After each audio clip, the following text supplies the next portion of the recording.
नमस्कार दोस्तों उत्तर प्रदेश में जो उपचुनाव हुआ है, हालांकि उपचुनाव तो दिखा नहीं क्योंकि वो सिर्फ और सिर्फ समाजवादी पार्टी और प्रशासन के बीच में ही चुनाव चल रहा था। कहीं भारतीय जनता पार्टी कहीं ज़मीन पर नहीं दिखी थी।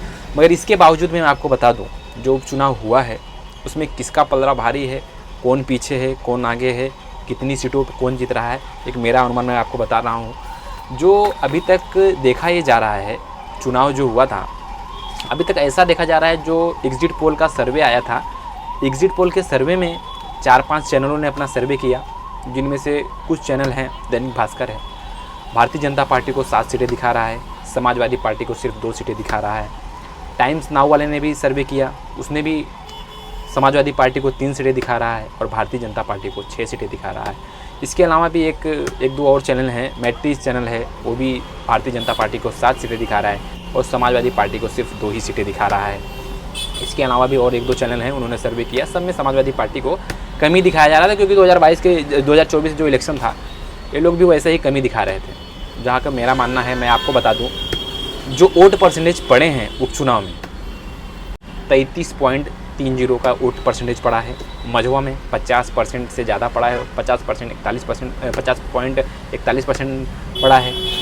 मीरापुर में 57% वोटिंग पड़ी है और खैर में 46.35 वोटिंग परसेंटेज जो आया है। फूलपुर में 43.43 और कुंदरकी में 57.32 और जो करहल में पड़ा है 56.69 और जो अपना सीसा मऊ में पड़ा है वो 49.03 और जो कटहरी में पड़ा है वो 56.69। ये जो इतनी वोट परसेंटेज 5 बजे तक पड़े हैं।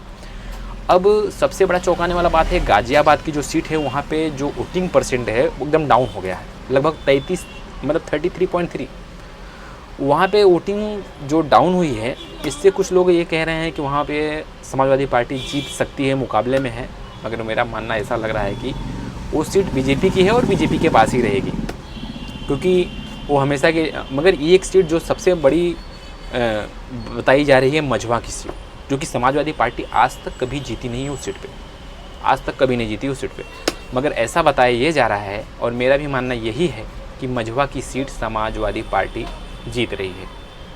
ये मेरा मानना है कि समाजवादी पार्टी वहाँ पे मझवा की सीट जीत रही है अच्छी खासी। अब जो सीटें समाजवादी पार्टी जीत रही है मैं बता रहा हूँ, और जो मझवा की सीट समाजवादी पार्टी जीत रही है और गाज़ियाबाद की जो सीट है वो बीजेपी के हाथ में ही रहेगी, क्योंकि लड़ाई है। मगर मुझे थोड़ा सा एज लगता हुआ दिख रहा है कि बीजेपी वहाँ निकल सकती है।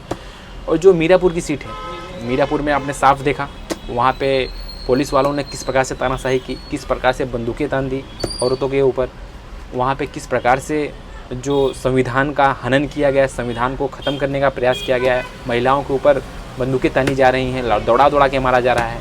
इससे ये मालूम पड़ रहा है मीरापुर की सीट समाजवादी पार्टी का बहुत माहौल ख़राब है। मतलब कि वहाँ कुछ भी हो सकता है, मगर फिर भी मैं बताऊँगा रियलिटी का वहाँ पलड़ा थोड़ा सा एज है वहाँ की। मेरे हिसाब से सीट खैर की जो सीट है वहाँ पे मुझे लगता है कि समाजवादी पार्टी वहाँ पे भी नहीं निकल पाएगी, जहाँ तक मुझे लग रहा है। बीजेपी वहाँ पे भी आगे है। और जो अगली सीट है फूलपुर सीट समाजवादी पार्टी जीत रही है, पूरी तरह से समाजवादी पार्टी वहाँ पे जीत रही है। अब बोलने वाले कुछ भी बोल सकते हैं, एजेंसियाँ कुछ भी बोल सकती है, मगर मेरा मानना है कि समाजवादी पार्टी वो सीट आराम से निकाल लेगी, फूलपुर की सीट। और जो अगली सीट है कुंदरकी में भी देखा गया कि महिलाओं के वोटर चेक किए जा रहे थे, जो कि पुलिस को ये कोई चुनाव आयोग ने कहा था कि पुलिस को ये अधिकार नहीं है किसी का वोटर आईडी चेक करना या किसी का वो भी चेक करना, मगर वहाँ पे रोका जा रहा था। वहाँ पे वोटर आईडी चेक किया जा रहा था महिलाओं का, गोरखा उठा के। तो वहाँ पे भी ऐसा लग रहा है कुंदरकी भी समाजवादी पार्टी जीत जाएगी। मेरे हिसाब से कुंदरकी भी समाजवादी पार्टी जीत रही है। और जो अगली सीट है करहल में काफ़ी लोगों ने बहुत कुछ कहना चाहा, बहुत कुछ लोगों ने बदनाम भी करना चाहा कि हाँ यहाँ पे कुछ ऐसा हुआ, कोई प्रशांत यादव करके लड़का था, उसने वो कि बीजेपी का ही नेता था, उसने मतलब बहुत कुछ गलत वहाँ करने की कोशिश हुई, मगर वहाँ पे भी समाजवादी पार्टी चुनाव जीत रही है। जो अगली सीट है सीसा मऊ में 49.0 वोट परसेंट 5 बजे तक पड़ा है। मैं आपको बता दूं वहाँ पे भी पुलिस ने गड्ढे खोद दिए, लोग जा ना पाए, लोग वोट ना दे पाए। इसकी वजह से बहुत सारे प्रयास किए गए। वहाँ के मतलब प्रशासन ही लड़ी रहा था वहाँ पे समाजवादी पार्टी से। इसके बावजूद भी सीसा मऊ में समाजवादी पार्टी जीत रही है। मैं आपको बता दूं समाजवादी पार्टी वहाँ पे भी जीत रही है। जो अगली सीट है कटहरी, कटहरी में आप लोग देखे ही थे, लालजी वर्मा जी, वहाँ पे समाजवादी पार्टी का हमेशा दबदबा रहा है। लालजी वर्मा जी का अच्छा खासा दबदबा है। इसके बावजूद भी आपने देखा होगा लालजी वर्मा जी से बहस हो गई थी। लालजी वर्मा जी ने ये भी कह दिया कि मैं अपनी सिक्योरिटी जो है हमारे साथ जो एक पुलिस सुरक्षा बल में है उसको भी मैं दे रहा हूँ, क्योंकि मुझे पुलिस वालों पे भरोसा नहीं है। किस प्रकार से लोगों को रेड कार्ड जारी कर करके उन्हें जेल में डाला गया था, उन्हें रातों रात उठा लिया गया था। मतलब प्रशासन ने बहुत कुछ चाहा, मुसलमानों के जान जान के मुसलमानों को गालियाँ दे के भगाया जा रहा था, इलेक्शन मतलब चुनाव वोट ना दे पाए। इसके बावजूद भी मुझे लग रहा है कटहरी में 50-50 का चांस है। मतलब कि फिर भी मुझे लग रहा है कि समाजवादी पार्टी को थोड़ा सा एज रहेगा, मगर कुछ भी कहा नहीं जा सकता ये पूरी सीटों में, मुझे ऐसा ही लग रहा है। क्योंकि और गोदी मीडिया क्या है, गोदी मीडिया जो दिखाता है आजकल तो सही होता नहीं है। मगर मुझे अभी भी लग रहा है कि समाजवादी पार्टी जो 9 सीटें हुई हैं उनमें से 5 सीटें तो निश्चित ही जीतेगी।